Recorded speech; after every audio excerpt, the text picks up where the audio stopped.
Amados irmãos e irmãs, paz e bem. Neste domingo a igreja celebra a dedicação da Basílica do Latrão.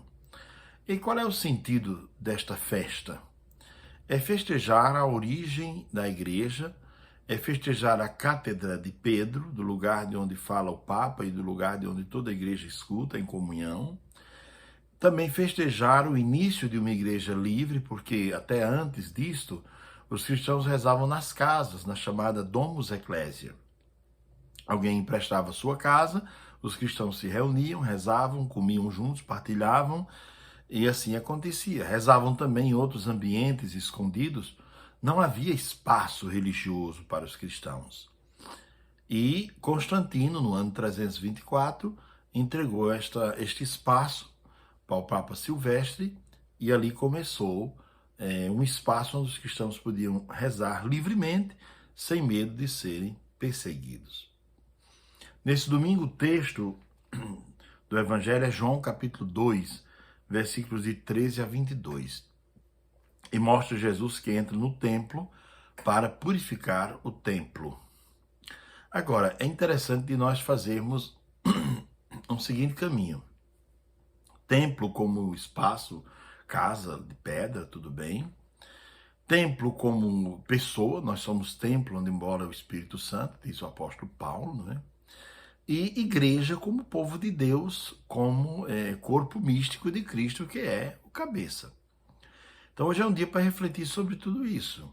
E olhar Jesus que entra para purificar o templo. E para purificar as relações também ao interno do templo e hoje da igreja seria, não é? Purificar as relações internas da igreja. Eu diria que a primeira pergunta que devemos nos fazer, o que é a igreja mesmo? A igreja, segundo a Lumen Gentium, a igreja é não só o corpo místico de Cristo, mas ela é luz para a humanidade. Ela é sal, ela é fermento, não é? A igreja é tudo isso. A igreja somos nós, povo de Deus, reunidos, não é?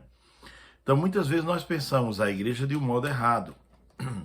O Rufino Velasco lançou há uns 40 anos atrás um livro muito interessante no qual ele fazia essa reflexão sobre a dualidade que às vezes nos habita. Pensamos a igreja como um lugar de santidade, fora da igreja existe só pecado. Pensamos a igreja como um lugar dos puros, fora da igreja estão os impuros. Pensamos a igreja como lugar do espírito, do transcendente, fora da igreja está a carne. Pensamos a igreja de uma forma dual com relação ao mundo. Não imaginamos que as realidades do mundo estão dentro da igreja, porque a igreja é feita por homens santos e pecadores, e nela habita o Espírito Santo que a torna santa, não é? E ela é fruto do sangue de Cristo, né, na cruz, não é? Da ação do Pai, do Filho e do Espírito Santo.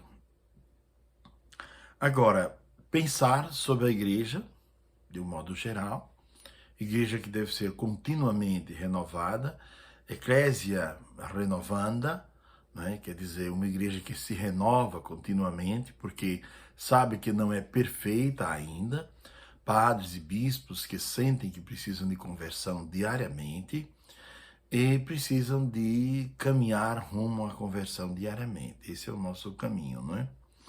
Depois, pensar que a igreja povo, ela tem grande importância. A igreja prédio tem valor, mas a igreja povo é mais importante.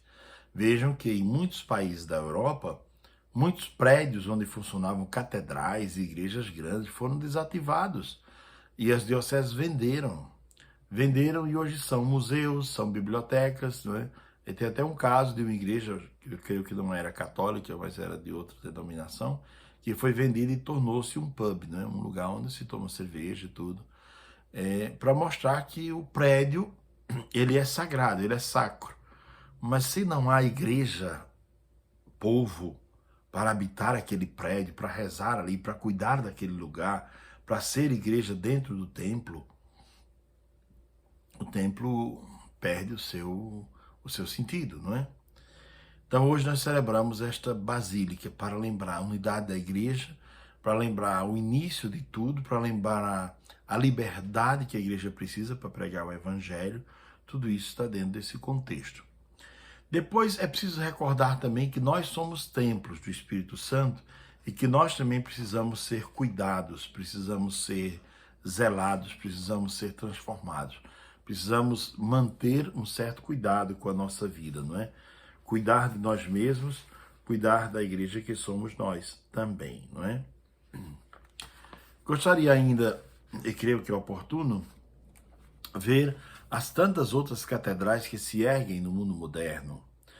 Catedrais dedicadas a deuses pagãos. Templos como shoppings e outras catedrais que se erguem para adorar ídolos, não é? Ídolos que o Deus se oferece e morre pelas pessoas, o ídolo não.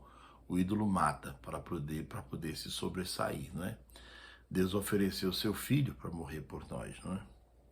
Então vale a pena também refletir e fazer esta comparação sobre o verdadeiro templo onde Deus habita e olhar estas catedrais novas que são erguidas para adorar ídolos. Depois, uma outra coisa interessante é que a igreja não tem um dono, não tem um proprietário. Às vezes, nas comunidades rurais, uma pessoa pode pensar, eu sou dono da igreja, a igreja foi, meu avô construiu, eu sou dono da igreja, é o povo, em primeiro lugar, é o povo de Deus. Então, o povo não tem dono, não é? Não existe porteira, não é? A igreja deve ser o lugar da acolhida. Tem um livro interessante do Clodovis Boff, no qual ele fala sobre algumas notas importantes para a igreja desse próximo século, desse século agora que estamos vivendo, né? Isso ainda ele escreveu no século passado, né? No tempo da espera da virada do jubileu, né?